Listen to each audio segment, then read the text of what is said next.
Hola amigos, bienvenidos a esta edición de día viernes del portal del Villegas, que voy a partir contándoles una buena noticia, la rifa que está organizando la señora Guajardo.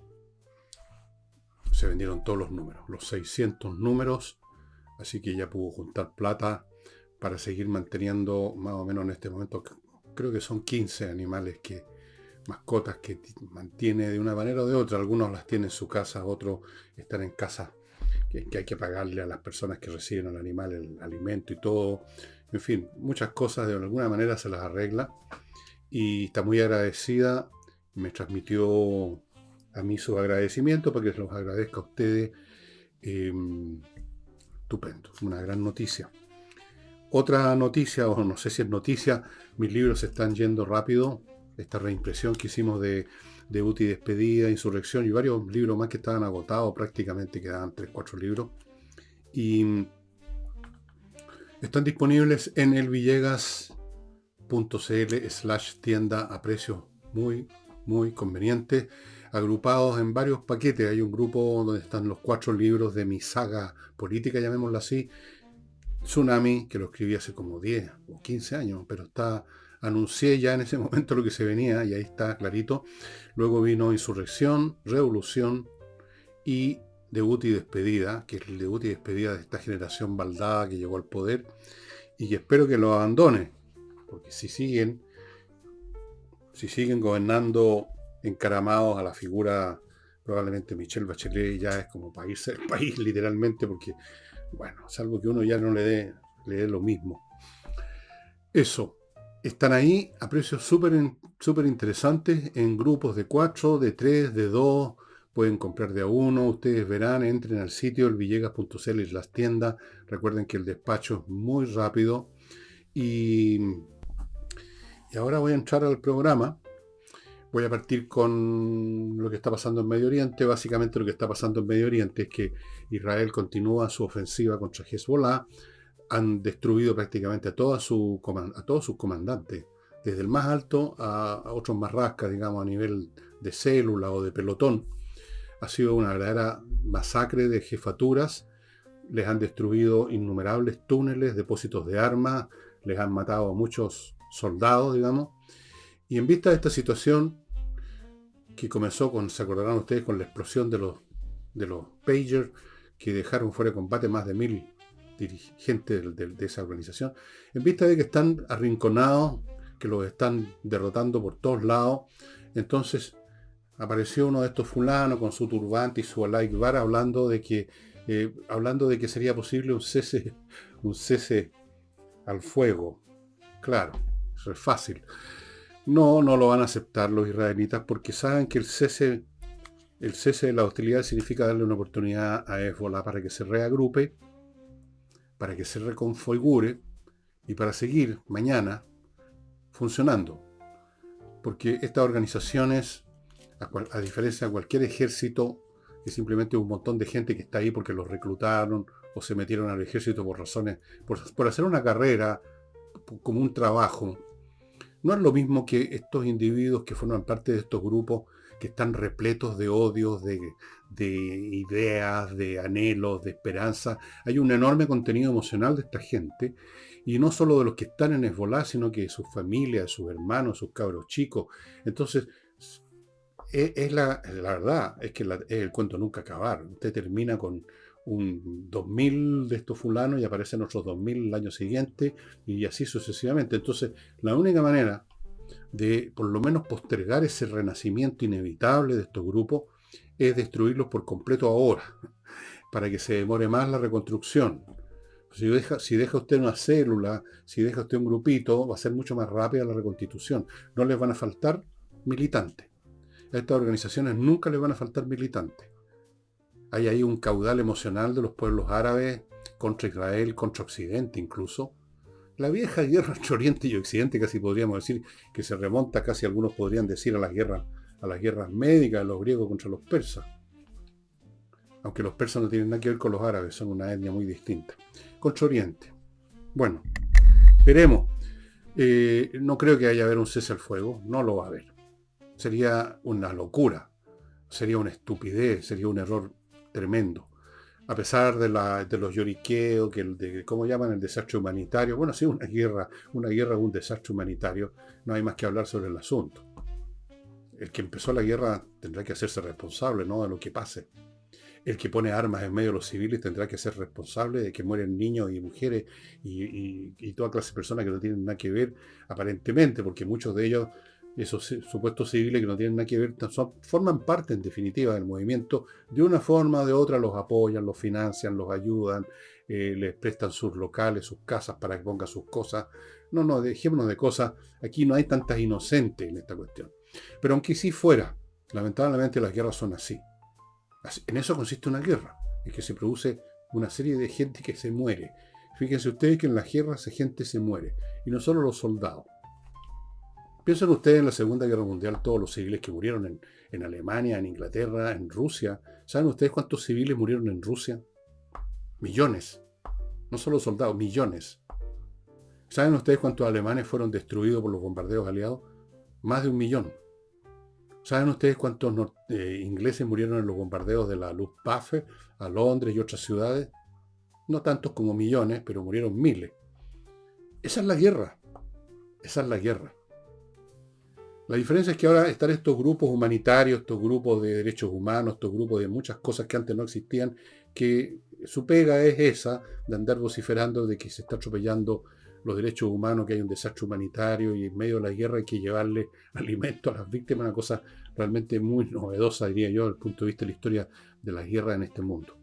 Bueno, volviendo al punto inicial, no creo que Israel vaya a ponerse de acuerdo con un cese al fuego con Hezbollah.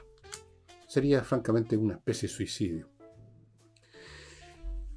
Eso. Y otra cosa, antes de entrar a la política nacional, ustedes recordarán quizás que en muchos programas, cuando hemos tocado el tema de la industria del litio, esa supuesta cosa que viene, la empresa nacional del litio, que el caballerito de barbita y bigote anuncia siempre, siempre tan al día el hombre. Yo les he advertido en muchos programas que se están desarrollando tecnologías alternativas que van a dejar al litio como una cosa que ya no se necesita, lo van a obsoletear. Bien, Elon Musk, que es el productor de estos autos eléctricos Tesla, ha anunciado que están preparando ya el uso de unas baterías de grafeno aluminio. Estuve viendo la tecnología ayer, me puse a estudiar el asunto. Estas baterías de grafeno aluminio que se han estado desarrollando, que ya están a punto de convertirse en un producto industrialmente hecho, son infinitamente más eficientes que las baterías de litio.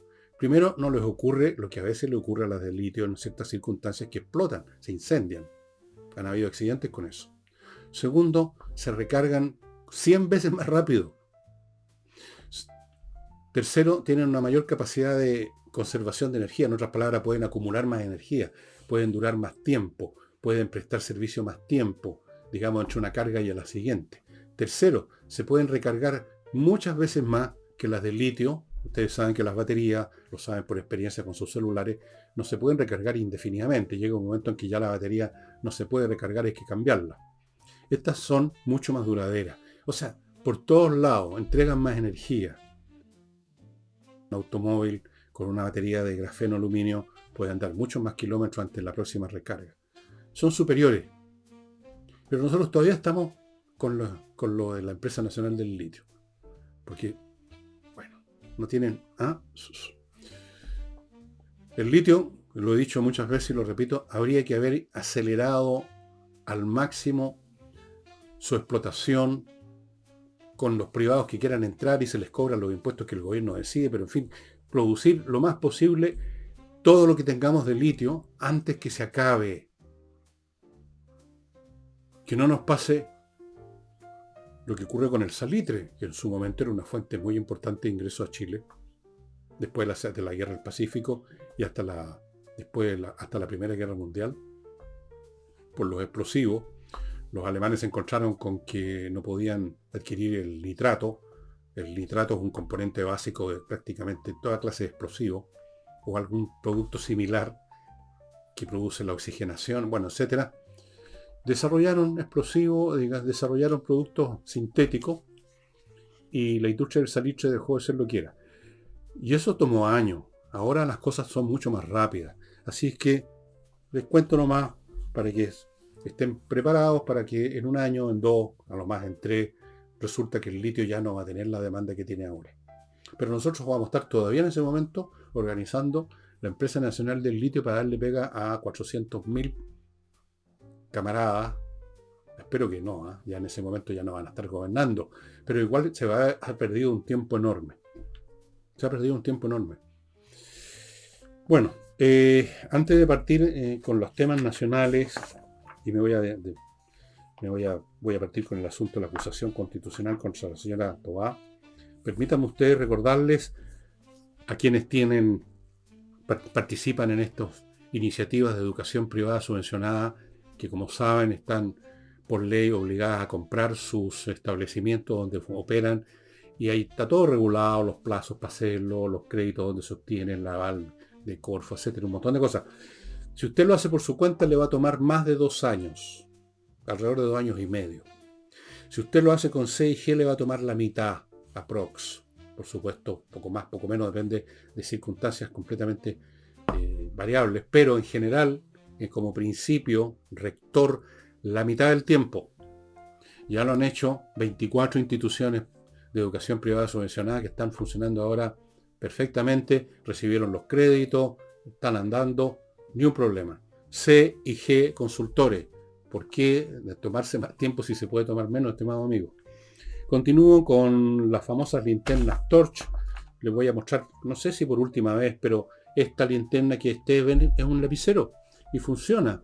O sea, aquí se le mueve esta cosita para un lado y nunca me acuerdo por dónde se mueve esta cosa. Ahí está. Y sale la puntita para escribir y luego tiene esta punta, está muy endurecida, usted la puede usar para romper algo que necesita en un momento dado. Esto es una punta de cerámica súper dura y tiene la linterna, pues. Miren ustedes lo potente que es. Una cosa chiquitita pero que ilumina salvaje. El haz de luz este que ustedes están viendo acá llega hasta 18 metros y ilumina perfectamente. De manera que es estupendo. Solamente la encuentran en torch.cl. Junto a otros modelos como los que les he mostrado muchísimas veces. Todos portátiles, es la gracia, como esto. ¿Qué más portátil que un lapicero? Sigo con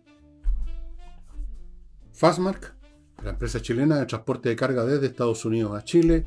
Carga para empresas, grandes cargas que llegan en container, etcétera, o pequeñas cargas, lo que usted haya comprado en Estados Unidos, así por internet, se lo traen ellos sin ningún problema, eficientemente, expeditamente, rápidamente. Fastmark.cl, ahí está la dirección. Lomas de Millaray, un proyecto inmobiliario que ha estado operando hace un par de años, diría yo. Se han adquirido un montón de parcelas, quedan unas cuantas, todas con agua, el sistema de agua ya la tienen, todas con electricidad bajo tierra, todas con fibra óptica y todas a 5 minutos de la comuna de Los Muermos, donde hay de todo para comprar, supermercado por ejemplo, y a media hora solamente de Puerto Montt, donde está el aeropuerto, que usted si vive en el sur lo va a usar mucho más, y todas las demás cosas que hay en Puerto Montt, por supuesto. Así es que es un lugar precioso. Vale la pena si usted está pensando en cambiar no solo de vivienda, sino que de modo de vida, como lo están haciendo muchos chilenos que se están yendo al sur. Piense en Lomas de Millaray y piense en el arquitecto Diego Sándor, que vive en la zona, que ha diseñado y construido, porque construye junto con los trabajadores, está todo el día ahí, muchas casas muy hermosas, con unos interiores realmente muy bonitos. Ya me van a llegar fotos, me dicen que no las han podido tomar todavía de las casas que ha construido Diego Sándor porque estaba muy oscuro los días, entonces están esperando que haya más luz, pero las van a ver, son unos interiores muy especiales. Esto no es nada, esto que ustedes están viendo del muro no es nada comparado con todo el resto, cómo hace las escaleras, los pasillos, las piezas, los ventanales, todo muy especial. Si usted quiere ahora remodelar y no construir, si usted ya tiene una casa ya, quizás heredada, una de esas casas que hicieron los alemanes en los años 20 del siglo pasado, perfecto. Él está disponible para remodelar, para ampliar, para achicar, para cambiar, para insertar y siempre con el talento que tiene Diego Sándor. Y termino con Oxibiota, este polvito que mezclado con digamos, un litro de agua o algo así, lo que cabe en una cacerola. No es necesario medirlo tan exactamente. Se convierte en una colonia de bacterias aeróbicas que pone fin definitivamente a los malos olores, porque destruye las que producen los malos olores, que son las que inician la descomposición. Si el mal olor no viene solo, viene porque algo se está descomponiendo, materia orgánica. Y la materia orgánica no se descompone sola. Hay unas bacterias que inician el proceso. Por eso que usted pone las cosas en el refrigerador, porque ahí las bacterias no pueden funcionar. Pero al aire libre sí, en las cañerías, del desagüe, del baño sí, en todas partes estas bacterias producen malos olores porque producen descomposición. Este producto elimina, porque estas bacterias que usted ha desarrollado en su cacerola destruyen las que inician la descomposición. Entonces el problema se soluciona de raíz. Bueno, en este momento, mientras yo grabo el programa, se está discutiendo la acusación constitucional contra la señora Toa por su manejo o mal manejo o ningún manejo en el tema de seguridad. La votación parece que iba a ser estrecha. Yo no sé si incluso en este momento, mientras converso con usted, ya se produjo un resultado o no, pero eso en definitiva no es tan importante.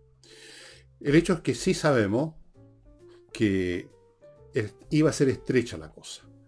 Que, bueno, iban a votar a favor de la acusación, obviamente UDI, Renovación Nacional, los republicanos que la presentaron, obviamente. Habían independientes también que estaban seriamente pensando, otros que no. Está el Partido Demócrata que también, los amarillos ahí. Todo eso es una zona bien amarilla, digamos, ambigua. Yo creo que lo más probable es que no avance esa acusación. Que no avance. Pero el punto, estimados amigos, es que haya existido esta acusación, el significado de la acusación, los límites de la acusación. Los límites de la acusación, creo yo, no son simplemente el hecho de que no va a contar con suficientes votos. Tampoco los límites consisten en que, según el oficialismo, no hay mérito. Siempre carece de mérito la frase clásica. Yo creo que abunda el mérito. Pero el punto central, que ya lo expliqué hace 2 programas atrás, es que el mérito de la acusación no radica tanto en la persona de Carolina Toá como en el gobierno en su conjunto, partiendo por el presidente de la República, que es el jefe de gobierno. El problema de la seguridad no es por una incompetencia personal de Carolina Toá, ni siquiera por una incompetencia de todo el gobierno, independientemente que lo son, en muchos sentidos. Es un tema ideológico, político. La inseguridad se ha desarrollado y no ha sido combatida como debiera ser por cuestiones políticas. Le pongo un solo ejemplo que creo que lo he puesto otras veces, pero lo voy a poner de nuevo porque hay que hacer el punto hasta que se entienda. En la clase de crímenes que estamos viviendo, donde todos los días ahora, no solo los fines de semana, todos los días, hoy día vi noticias de un chico que le dispararon como 20 veces, a otro que lo mataron no sé dónde, bueno, todos los días 2, 3 crímenes. Estos crímenes no se combaten con una lupa, con un Sherlock Holmes investigando las huellas que dejó en algún lugar. Ese no es ese tipo de crímenes. Es un tipo de crímenes que deriva de organizaciones criminales, de las cuales uno no conoce sus miembros, no tiene antecedentes de ellos, especialmente si son extranjeros. Uno no tiene una base de datos que permita, con algunos datos por aquí y por allá, más lo que sabemos de este crimen, más o menos llegar a una cierta identificación o tener por lo menos sospechoso y tener alguna idea de dónde están, ir a buscarlo. Esto no existe ya, no ocurre, o solo muy pocas veces. Pero sí sabemos que estas organizaciones tienen que estar en algún lugar, tienen un santuario, tienen una población donde están instalados sus jefes, donde tienen sus depósitos de armas, donde llega la mercancía que después venden. En algún lugar físico tienen que situarse, no viven en el aire. Pero eso no se va a combatir con controles policiales en las calles, a ver si por casualidad usted controla a alguien que justo es un criminal. Usted tiene que ir a buscarlos a esos lugares. Usted tiene que hacer redadas. De hecho, se hizo una, no sé con qué grado de intensidad, que ya la comenté hace unos programas atrás, hace más de un mes que debe haber sido que se produjo esa redada, y se obtienen resultados porque aparecen, ahí es donde usted es como ir en una casa a buscar a las cucarachas. Usted no espera que aparezca una a la vista suya. Usted va a los rincones donde supone que están los nidos. Lo mismo con las ratas. Y esto es lo mismo. Usted tiene que ir al nido. Y eso significa redada. Y ahí nos topamos con un tema político. Para la izquierda eso de la redada es inaceptable o muy difícil de aceptar. Porque lo asocian con las redadas que hacía el gobierno militar. Lo asocian con el atropello de los derechos humanos. Lo asocian con un montón de cosas. Para ellos es un asunto, digamos, que huele a milico, a Fuerza Armada, a represión. Entonces, no. Y luego tenemos el tema de la Araucanía. Para qué hablar, ya sabemos que la izquierda es cómplice ideológico de la CAM y de los otros grupos. Creen en la teoría de los pueblos originarios, creen en las reivindicaciones, creen en la lucha justa de los pueblos, qué sé yo. No van a ir entonces a buscar a esa gente. Cuando la policía ha intentado una operación, que no es realmente una redada o una operación en fuerza para buscar, sino que tímidamente para ir a buscar a alguien que lograron identificar que estaba involucrado con tal o cual crimen, ustedes saben que muchas veces no han podido ni siquiera entrar a la zona donde está. Les ponen unas barreras, les cortan los árboles, empiezan los disparos y se acabó la operación. Le pasó a la señora Sitchet cuando trató de ir a no sé hacer qué a la Araucanía y llegó a la mitad nomás porque hubo disparo y se devolvió en no muy buenas condiciones, según me cuentan. Pero entonces, aquí lo que tenemos no es un problema de Carolina Toá, es un problema del gobierno que tenemos. Es el gobierno, con sus ideas, con sus, abro comillas, valores, con sus sentimientos, con su buenismo, con su huevonismo, con su tirria visceral contra todo lo que sea el uso de la fuerza pública. Entonces el gobierno, el señor Boric, son todos ellos.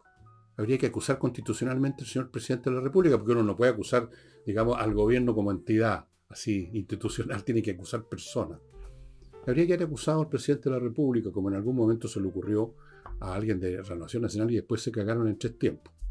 Se cagaron de susto en 3 tiempos, digámoslo a la chilena. Porque ya tantas veces hemos hablado acá del tenor mental de la derecha, de la oposición, de toda la oposición, no solo la derecha. Y muchas veces de todo el país, en cierto sentido.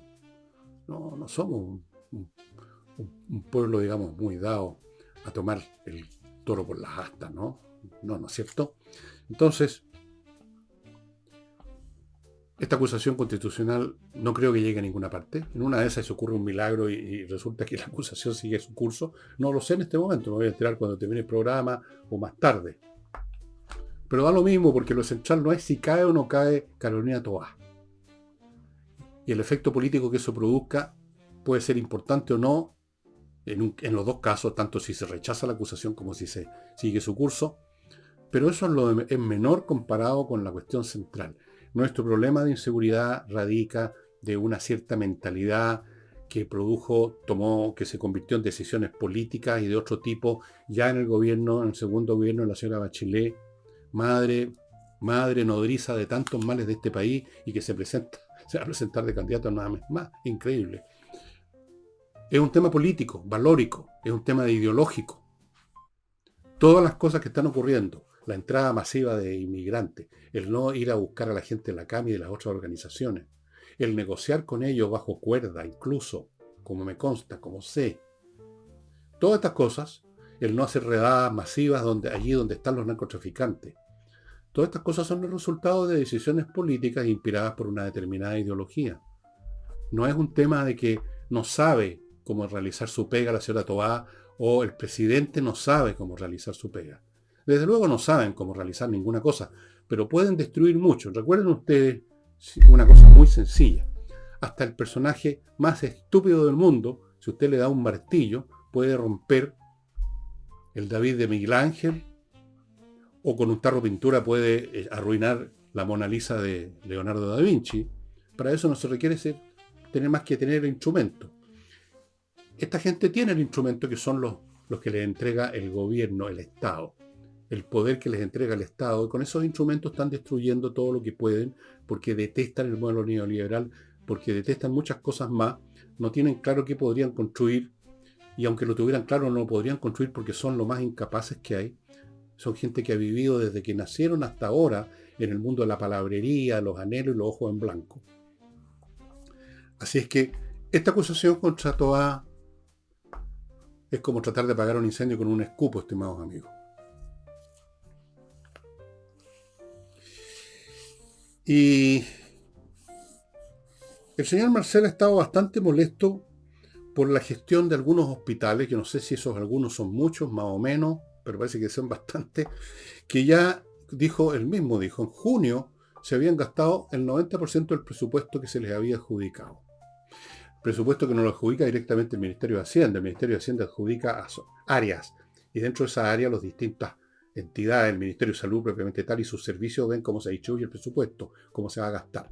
Bien, dice que por mala gestión en algunos hospitales, no dijo cuánto significa algunos, se han gastado el presupuesto en un 90%. Y quizás sea todo el presupuesto, ni siquiera el 90%. ¿Por qué? Me gustaría saber primero cuántos hospitales están en esa situación, cosa que no explicó el señor. Tiene que saberlo, pero no lo dijo. Segundo, ¿por qué? ¿Quiénes dirigen esos hospitales o esos servicios de salud un poco más arriba jerárquicamente dentro del sistema de salud, que es en la dirección del hospital X, Y o Z? ¿Qué personas están ahí? ¿De dónde vinieron? Muchos de ellos, no sé si todos, pero muchos de ellos provienen de nombramientos que hizo este gobierno. Pueden ser médicos algunos, otros no. Pueden tener competencia o probablemente no la tienen. Aparentemente, esto que no saben hacer lo que sabe hacer una dueña de casa. Y ver cuánto entra al mes y ver cómo se distribuye en todo el mes. No supieron hacerlo en muchos hospitales. ¿Qué está sucediendo? Bueno, esto es una muestra entre millones posibles de incompetencia en la gestión, que incluso va más allá de la naturaleza de la gente que este gobierno ha metido por todos lados, que es un factor muy importante. Esto, lamentablemente, todavía va más al fondo de la cuestión. Esto tiene que ver con un crecimiento que se viene manifestando de distintas maneras hace años ya, de antes de Boric, en diferentes reparticiones del Estado, una creciente pérdida de calidad técnica profesional. ¿Por qué? Por una creciente llegada de nuevas generaciones que han sido mal educadas incluso profesionalmente. Lo que yo he llamado la generación baldada es solo la última generación baldada, pero hay una que la precede y una que la precede, que si no están totalmente baldadas, están ya lastimadas y afectadas por todo lo que viene de antes. El clima cultural, el clima educacional, la manera como funcionaban las universidades. Estas cosas que al principio no se ven, producen efectos cuando las personas que han estado sometidas a un cierto ambiente cultural, a ciertas exigencias o falta de exigencias, terminan llegando a cargos, actividades que son, digamos, de efecto público, notorio y visible. Y ahí se manifiesta que ese niñito, que era medio tontón, que no estudiaba, pero estaba en el colegio, por lo tanto, ahí, digamos, el único daño que se hacía era a sí mismo, pero en un momento dado se convirtió en alguien que está en un servicio público, por ejemplo, por el carnet del partido, por lo que sea. Bueno, ahí empieza a manifestarse. No es gratis para una sociedad el que tal o cual generación haya sido educada en tales y cuales condiciones. Obviamente que no, porque esa generación es la que trae el personal que se va a hacer cargo en el momento X.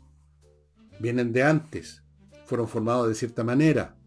Llega un momento que los que están haciendo funcionar el país todavía se jubilan o se mueren, y entonces llega esta nueva cantidad de personas, llega estas nuevas cohortes demográficas, y llegan con como lo formaron, pues.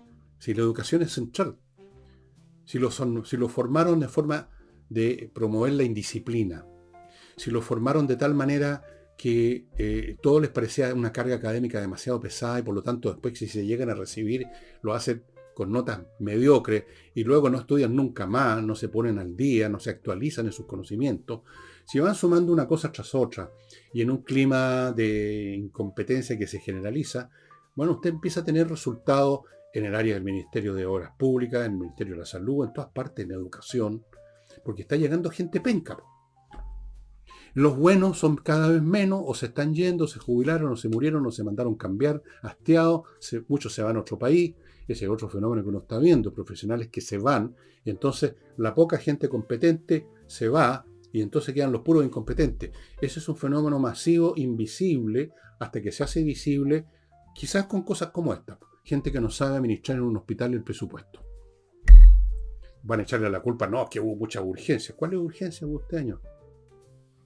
El COVID se acabó, no ha habido ningún episodio de influencia masiva distinta de otros años, creo que menos que otros años. No, ni siquiera se ha hablado. ¿Cuál es emergencia?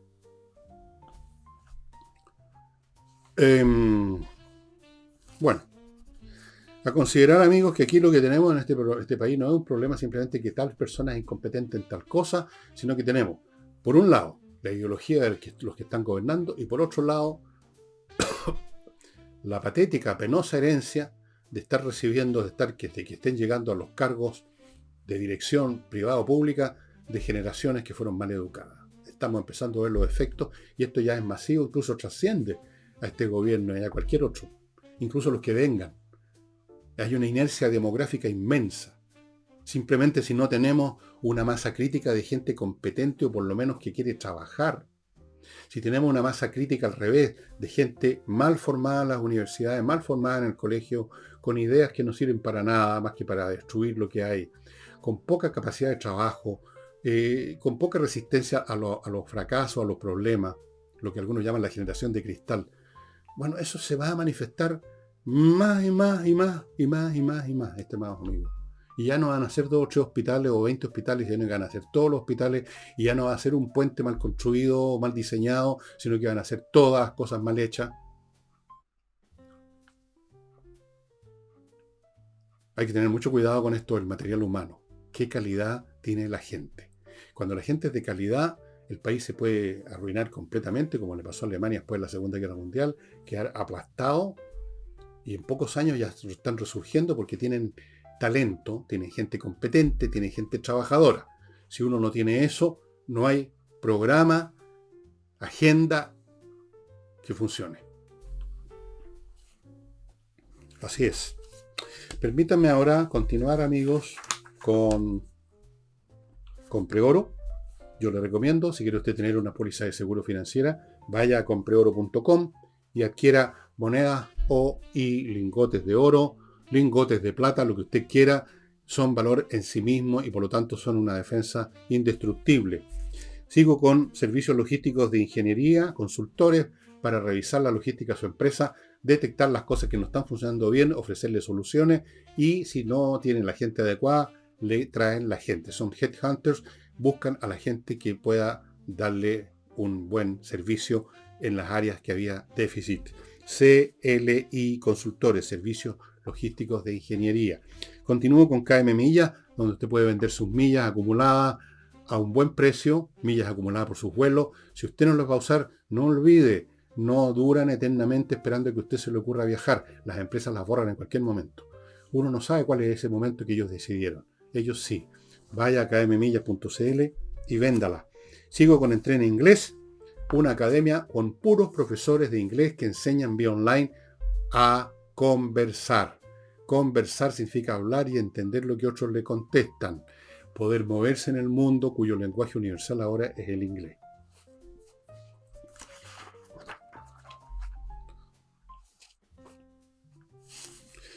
A propósito de los diputados republicanos, a propósito de los republicanos que son los que acusaron constitucionalmente a Madame Toa, que entiendo que es un apellido catalán ese, creo, no estoy seguro, tal vez.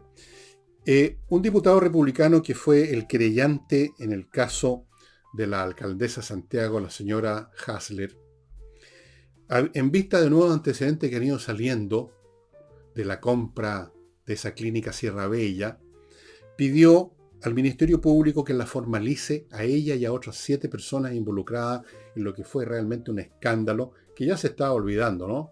Apuesto que a usted se le había olvidado el asunto.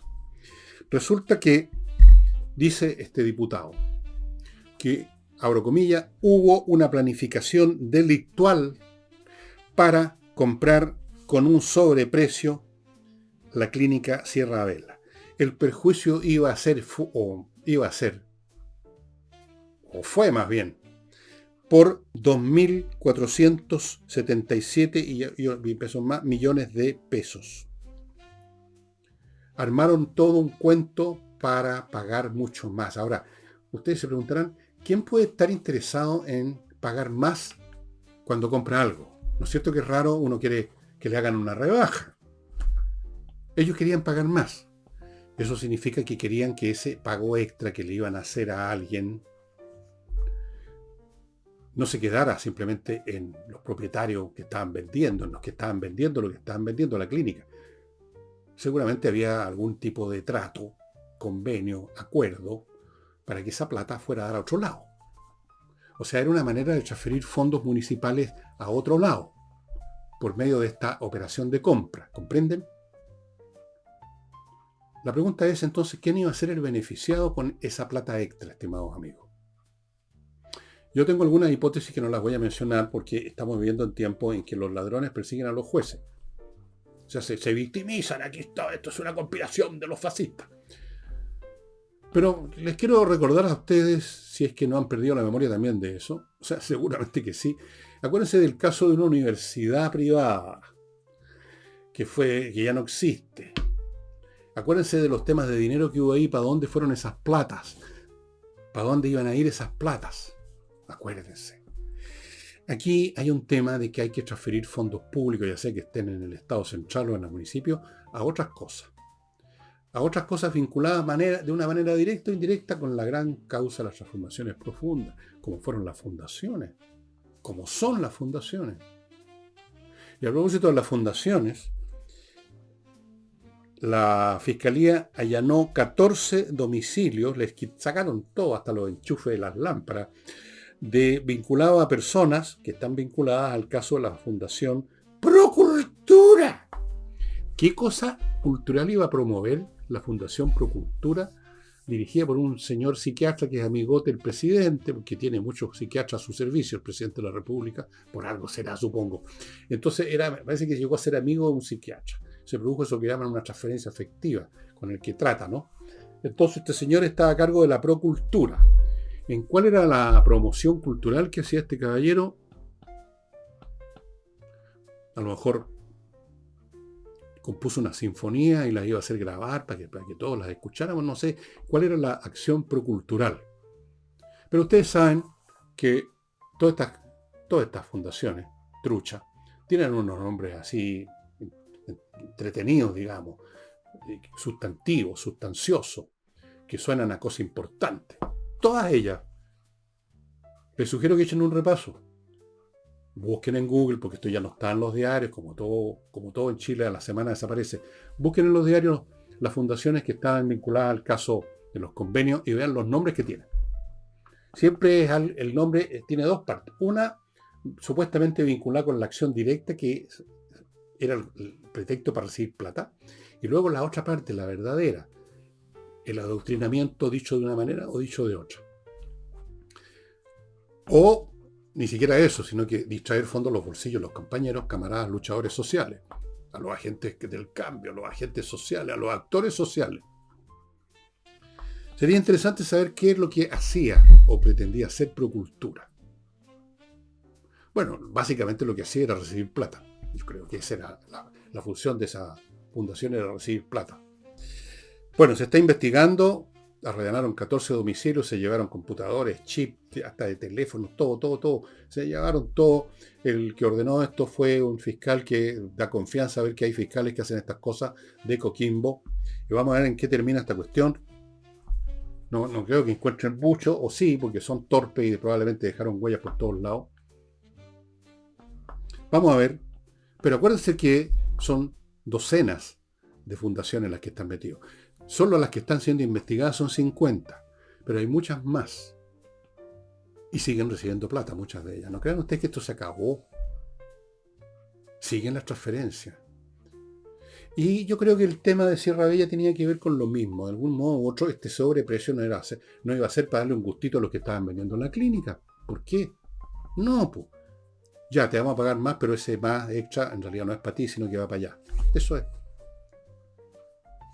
Por eso que dice el señor diputado republicano, hubo una planificación delictual. Y la señora Haller con esos labios muy rojos, porque ahí parece ser un acuerdo, un trato entre Carolina, perdón, no Carolina Toa, ella no se pinta los labios rojos. Todas las niñas comunistas del gobierno, Camila Vallejo, Carol Cariola, la Haller, todas parece que se pusieron de acuerdo con los labios bien rojos, que ya son rojas, pues. Bueno, no importa, dejemos el maquillaje a un lado. El hecho es que piden que se la formalice esta señora junto con otros 7 tasadores, la gente, todos los que estuvieron vinculados a esta operación, que fue descubierta por casualidad, literalmente. Pero si no, nunca más nos habríamos enterado. Lo mismo pasa con las fundaciones. Si no hubiera sido por las propias torpezas de esta gente, que afortunadamente son muy torpes, estarían metiendo las manos en todos los cajones y no nos habríamos enterado jamás. Después se preguntan por qué no hay plata. ¿Por qué no hay plata? ¿Por qué se acabaron los fondos? ¿Por qué estamos pidiendo crédito? ¿Por qué estamos sacando de los fondos de emergencia para hacer funcionar el país? Bueno, ahí está, pues. Y a propósito de fondos, una cosa muy grave que va a tener consecuencias es que por segunda vez el gobierno ha postergado los aportes de fondos a las Fuerzas Armadas. El señor Boric no solamente se encargó de destruir nuestra relación militar con Israel, porque él decidió estar con la causa palestina, fuera de eso que ya es un golpe tremendo a las capacidades defensivas de Chile, no están ahora haciendo los aportes debidos a las Fuerzas Armadas, con lo cual ya ahora las Fuerzas Armadas de Chile son mucho más débiles de lo que eran en la época de Ricardo Lagos y después. Y mientras tanto, al mismo tiempo en que esta gente, ya no sé qué nombre darle a esta gente, están tratando de destruir también las Fuerzas Armadas, no solo las ISAPRE, no solo las AFP, no solo la educación privada, no solo nuestras relaciones internacionales, sino que a las Fuerzas Armadas. En ese mismo momento, para que sepan ustedes, y es cuestión que lean las noticias, que sigan las noticias, en vez de ver en la noche medio adormilado las estupideces que salen en los programas de televisión chilenos, Perú y Argentina, países con los que hemos tenido problemas limítrofes, se están rearmando. Perú acaba de comprar está comprando, esos son procesos que toman tiempo, una flotilla de, si no me equivoco, son 24 aviones de última generación, digamos de los que pueden comprar. Los argentinos también, que tenían un ejército por los suelos, lo están reconstituyendo. Ellos tienen todo el derecho. Yo no estoy reprochándole nada ni a los argentinos ni a los peruanos. Digo nomás que se están armando y nosotros nos estamos desarmando. Para eso además está la señora Maya Fernández, que no sé a título de qué fue a dar a defensa. Ella creo que es veterinaria. Precisamente lo que el país necesitaba en defensa. Y tenemos al señor Alderstein. Ese es el peligroso. Él y sus camaradas que metieron son como 15 comunistas. Adentro del Ministerio de Defensa haciendo y deshaciendo. Todo lo que pueden. Y yo estuve viendo algunos comentarios relativos a este punto en YouTube y en otras redes. Y muchos de los comentarios eran más o menos lo que estoy diciendo yo, que es que hay una intención de destruir las Fuerzas Armadas. Y otros se preguntaban, ¿y qué hacen las Fuerzas Armadas al respecto? ¿Qué van a hacer? Pues si las arrinconaron moralmente, psicológicamente, políticamente, hace rato. Las Fuerzas Armadas de Chile es un grupo de funcionarios del Estado con uniforme que andan pegados a las paredes, temiendo que los acusen también a ellos de alguna cosa y los lleven y los arrastren a empujones a un tribunal, acusados de atropello a los derechos humanos o a cualquier otra cosa. Tratan de pasar colados. ¿Qué van a ir a reclamar? ¿Qué van a reclamar? Estas Fuerzas Armadas son ya, hoy, una sombra de lo que alguna vez pudieron ser las Fuerzas Armadas. No solo militarmente, técnicamente, porque los están debilitando, sino que más aún en su corazón, en su interioridad. Los apequeñaron, los redujeron, los jibarizaron. Así que si alguien creía que iba a llegar un militar a la moneda cívica, pero ¿qué pasa con las platas? ¿Qué es lo que está haciendo el señor Alde? Están ahí ese señor ahí tratando de destruirnos, tratando de cambiarnos hasta los currículums de las escuelas matrices de las Fuerzas Armadas, como trataron desde el primer momento. Creo que le hicieron en ese momento, le dijeron nones, pero yo no sé si ahora ya cambiaron de opinión en las Fuerzas Armadas, porque yo creo que son entidades y digamos, les cortaron las piernas y ahora le están cortando las manos. Y el día de mañana las van a convertir, supongo, de algún modo o de otro en las guardias revolucionarias del régimen. Para allá va la cosa, por el momento. Así es que no esperen usted una reacción de ninguna clase, estimado amigo. ¡Qué esperanza!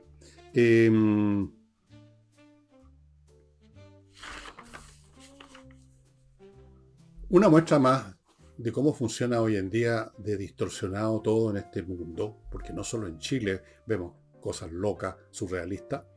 Fíjense ustedes que uno de los candidatos más fuertes a recibir el Premio Nobel de la Paz es el señor que preside las Naciones Unidas, ese señor Guterres, ese viejo bolsonudo, que lo único que sabe hacer es aparecer para decir de vez en cuando a los beligerantes de alguna guerra que se contengan, que tengan restraint, o aparece para decir que está preocupado. El otro día estaba preocupado del futuro del mundo. Y gana millones al mes. Y a la otra vez les conté ¿cuánto era? $160.000 al año, una cosa así. Uno se pregunta, bueno, ¿qué ha hecho por la paz este señor? Aparte de decir, oiga, ojalá que se contengan. Eso lo puede decir cualquiera, lo puedo decir. Yo también puedo decirle a todo el mundo, oiga, no sean violentos, ¿no? Pero es candidato al Premio Nobel de la Paz. Menos mal que no está vivo Adolf Hitler, porque también quizás lo habrían candidateado. No, este no es un Adolf Hitler, es un pobre gallo nomás. Pues está claro, es cuestión de verlo y escuchar lo que dice, leer lo que dice. Es una nulidad completa. Como las Naciones Unidas, en cierto sentido, es una nulidad completa en lo que importa, y un compañero de ruta de todos los movimientos progre, antiderechistas, antioccidentales, anticapitalistas que existen en el mundo, anti-israelitas. Para eso están ahí, pero a pie firme. Tampoco con muchos resultados, porque lo que hacen es votar y vociferar. Pero lo encuentro bien curioso este señor Guterres, candidato al Premio Nobel de la Paz. ¿Qué tal? Al Capone va a ser el candidato al Premio Nobel, digamos, no sé, ¿de qué podría ser el Capone? No de la paz, pues busquémosle otra cosa, busquémosle alguna cosita. A la señora Kirchner. ¿Qué premio Nobel podría ser postulada a la Kirchner? Nuestra señora con los ojos sí que se robó no sé cuánta plata en maleta que se llevaban a su casa. Premio Nobel de Economía podría ser en ese caso. Bueno, antes de continuar con Marcel, que tiene algunas cosas más, y el tema relacionado con la eliminación que pretenden del CAE y la conversión en otro sistema que supuestamente le va a ahorrar un montón de plata a Chile, como no por Lucho, permítanme recordarles, amigos, Edisur, y les voy a mostrar algo de Edisur. A propósito, hace tiempo no les mostraba el libro. Tienen una colección que llaman Clásicos del Terror, y entre esos, hay un montón de libros, se los voy a ir mostrando, está la obra original de Drácula de Bram Stoker. Ahí está. Aquí está el vampiro de verdad, el vampiro genuino. No acepte imitaciones, no acepte esos vampiros hollywoodenses que son unos tipos que cuando se recuperan de su vampirismo, porque llegó un rayo de luz del cielo, se convierten en unos galanes súper encachados. Ya, aquí está la historia de verdad, amigos, la verdadera y auténtica historia de Drácula. Y en Edisur tienen además en edisur.cl una sección con libros digitales que ustedes pueden adquirir a precios muy bajos. Continúo con Lavo Club, que está en este momento desarrollando un montón de productos más, amigos, pónganse en contacto, de limpieza, no solamente los detergentes que les he mencionado para la ropa y para la vajilla, sino que limpiadores, estas cosas que uno usa en la cocina, por ejemplo, para limpiar los muezones. Algunos son que se vaporizan, otros son unas pastitas que traen elementos desinfectantes. Todos conocemos eso, yo todos los días uso algunos de ellos. Otros para el baño, para limpiar, para desinfectar los baños. Un montón de productos, estimados amigos, que yo los invito a ver en el sitio de ellos, lavoclub.cl, que están a su disposición. Todos ellos, al igual que los detergentes, se los traen a la casa y se los reponen en la casa. La limpieza integral con Lavo Club. Continúo con Eudora Vinos, mostrándole una botella que ha sobrevivido a mi sed etílica, que es una botella preciosa además, negra, entera, pesada, Dal Bosco selección especial, Gran Reserva Carmener Zaira del año 19. Esto es para abrirlo el día en que yo cumpla, no creo que llegue, pero si llego a cumplir 80 años, tendría que guardarla 5 años más. ¿Te creen que podré? No creo. Bueno, estos vinos los consigue, vinos como estos que no los encuentra en ninguna otra parte, si usted se hace socio del Club Eudora, y todos los meses va a recibir una caja con o este vino, con otros vinos, todos especiales, todos excelentísimos, todos inubicables, ninguna botillería, solo los tienen en Eudora Club. Usted se puede hacer socio en muchas modalidades, con distintos precios, todo accesible. Algunos traen más botellas, otros traen menos. Hay exquisiteces que vienen también adentro que usted puede escoger, etcétera. Póngase en contacto con Lago Club, perdón, con Eudora Vino. Y seguridadamerica.com, una empresa que brinda seguridad a su empresa. A lo mejor usted cree que está bien protegido porque tiene un antivirus en un par de computadoras, pero por favor, eso ya pasó a la historia. Usted tiene que tener protección en todos los computadores y no solo antivirus, tiene que tener muchas otras cosas más para defenderse de las múltiples formas de ataque informático que hay hoy en día. Y todos los días inventan alguna cosa nueva. Los troyanos, los virus, otros productos que suplantan identidades, mil cosas que tener un cuidado bárbaro estos días. A veces a uno le llega en el celular, me llegó recién y no lo pinché, un anuncio que había una cosa que yo no había pagado, una multa, que dije yo, ¿qué multa? Si no, ni siquiera me muevo, así que no lo abrí. Abro esa cuestión y se me mete en el celular, de seguro. Entonces las empresas son presas muy grandes, son unos blancos muy grandes, y además por ley tienen que hacer defensa, así que, bueno, póngase en contacto con Seguridad América, avisar que usted crea que está asegurado, pero probablemente no lo está. Van a revisar todo su sistema informático de seguridad si es que tiene alguno. Van a detectar todos los puntos débiles. Van a ofrecerle los productos necesarios para blindar. Van a asesorar y adiestrar a su personal. Y usted va a estar blindado.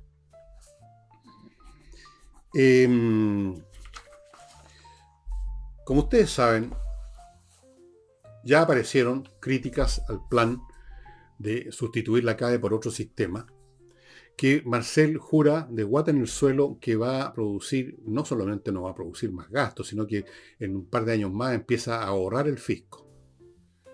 Sobre la base de una serie de presuposiciones que los críticos que han saltado al ruedo han indicado con el dedo. Suposiciones, por ejemplo, voy a nombrar solo una. La suposición de que alguien que pagó sus estudios con estos dineros fiscales, va después a pagar cuando sea profesional. ¿Ustedes creen? Pongámonos en el pellejo de cómo es la mentalidad del chileno medio hoy en día. Del chileno que en primer lugar no quiso pagar el CAE. Entonces se sube a esta otra cuestión. ¿Va a pagar después? ¿Lo van a perseguir los carabineros para que pague durante un X número de años lo que el fisco les pasó? Y hay otras presuposiciones también que son lo equivalente a las cuentas del Gran Capitán. ¿Conocen ustedes la historia de las cuentas del Gran Capitán? En Google es muy interesante. Pongan las cuentas del Gran Capitán y se van a encontrar con la historia de quién era ese Gran Capitán y las cuentas económicas que hacía. Estas son las cuentas del Gran Capitán, del señor Marcel y de esta maravillosa, la mejor directora de presupuesto que jamás ha tenido Chile, la señora Martínez. Por Dios, la señora Martínez la otra vez se le estaban arrancando como 8.000 millones de dólares. Bien. Ellos aseguran que esto va a ser un tremendo ahorro. Nunca, jamás en la historia de la galaxia ha habido personeros, funcionarios, representantes y gestionadores de un gobierno de izquierda que sepa manejar la economía, que sepa ahorrar. Todo es gasto y despilfarro. Por algo el Estado en este momento está sin blanca, pues. Por algo le están metiendo mano a los fondos de emergencia. Ya no hayan a dónde pedir crédito. A cada rato han emitido bonos soberanos que son deuda. Eso es pedir plata prestada. Eso es un bono soberano. No. Le damos un papel que dice bono soberano, usted nos da plata, pero después hay que pagar. Pues esos bonos soberanos tienen que pagar todos los meses, digamos, todos los años, una renta. ¿No es cierto? Esa es la idea. Si nadie regala plata así como así. El país endeudado hasta como nunca se había visto. Sin plata, con gente que no sabe manejar la plata como eso de los hospitales, con gente que no sabe manejar la plata como la señora Martínez en predicción de presupuesto, como otros que nos cuentan cuentos como el señor Marcel. ¿Cómo les vamos a creer que va a haber un ahorro? En Chile, como se ha instalado esta mentalidad parasítica, parasitaria, de parásito, tratando de eludir todos los pagos. ¿Cuál es la frase típica que usted escucha a la gente cuando se tiene que pagar? Ni huevón pago. Ese es el criterio ahora. Así es que, amigos, prepárense para nuevas hemorragias financieras del Estado chileno mientras estén gobernando estas calamidades que tenemos en la moneda y en todas partes. Y antes de mostrarles un libro que tengo pero muy interesante, les voy a recordar a urantiacos.cl, profesionales, creadores de software, tipos muy talentosos que crean un software hecho a la medida para las grandes organizaciones, para que manejen sus propios bases de datos, que son todas distintos según a qué se dedica la organización, para que las manejen con un software hecho para ustedes y no adaptando uno que es bueno para todos y Mahoma para todos nomás. Fuera de eso, otros productos informáticos que ustedes están viendo a mi derecha, partiendo por las aplicaciones móviles, por ejemplo, el diseño del sitio web. Hey, corredor inmobiliario que vende por sus métodos, por sus técnicas, porque se dedica a pocos y porque trabajan como locos toda la semana, todos los días, todo el día. Y termino con Remodel, una empresa de remodelación con puros profesionales, amigos, dedicados al arte de arreglar o cambiar pisos, paredes, no cambiar las paredes, sino que pintarlas, amononarlas, cosa que no es llegar y pasar una brocha. Temas de muebles de cocina, otra complicación porque están vinculados a cañerías de gas, de agua, etcétera. Todo con profesionales, incluidos tienen arquitectos para otras cosas. Profesionales y además una empresa estable que está ahí, que funciona, que da garantías, que no desaparece. Ese libro que les quería mostrar es este, de Felipe Fernández Armesto, Pathfinders, o sea, los que andan buscando y encuentran nuevas rutas, exploradores. Esto es una historia global de las exploraciones. Y miren lo que dice este libro para que sepan ustedes más o menos de qué trata esto.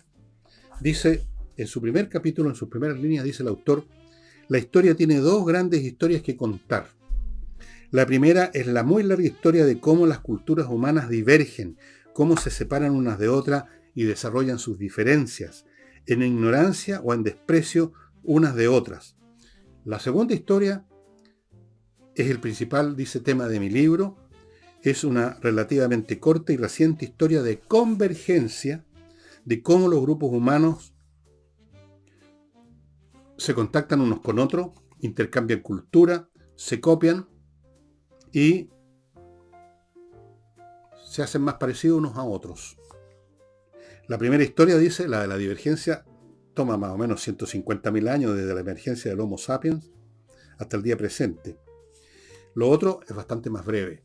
Y entonces parte con los primeros hombres que partieron en barquichuelos realmente miserables, en mares peligrosos, a acercarse a otro lugar, a echar una mirada, quizás a comerciar, a intercambiar algo, a explorar, a conquistar una tierra quizás, como hicieron los griegos en su momento, como han hecho todo. Desde esos primeros tiempos, las exploraciones que ya conocemos, famosas, Cristóbal Colón, de hecho, de paso se descubrió que los huesos que hay en la Catedral de Sevilla eran de Cristóbal Colón realmente. Bueno, todos estos exploradores, todo este mundo de exploración que es muy entretenido, ahí tenemos gente obviamente aventurera, gente que arriesga el pellejo, especialmente en esos tiempos primitivos en que las embarcaciones eran muy frágiles, no habían todos los sistemas de comunicación, ni nada de eso, ni de orientación. Recuerden ustedes cuánto se tomó el desarrollo. Recién hasta el siglo XVIII, hasta mediados del siglo XVIII, los barcos no sabían cómo calcular el meridiano en que se encontraban y eso produjo infinitos naufragios. Se tuvo que inventar o desarrollar un cronómetro de mayor precisión. Esa es una historia que les voy a contar un día que tienen que ver los cronómetros con los meridianos. Pathfinder, una historia global de las exploraciones, súper entretenido, de Felipe Fernández Armesto, que es un académico español, profesor de Cultura Española y Civilización en la Universidad de Tufts, no sé dónde queda eso, pero vive en Estados Unidos este caballero.